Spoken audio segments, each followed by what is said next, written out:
Hi, இன்னைக்கு பார்வதி தேவி தவத்தை பத்தி பார்க்கலாமா? பழைய காலத்துல இமயமலையின் மன்னர் மகள் தான் உமையாள். அந்த உமையாள் தான் அப்புறம் நம்முடைய பார்வதி தேவி.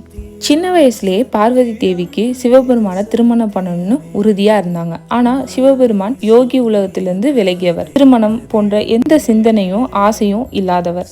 ஆனா பார்வதி தேவி அவங்க மனசுல வச்ச ஆசைய விடாம கடினமா தவம் செய்ய ஆரம்பிச்சாங்க. பல வருஷம் கடுமையான தவத்துல இருந்தாங்க. பசியோடும் மழையிலையும் வெயில்லையும் காட்டுல உட்காந்து தவம் செஞ்சாங்க.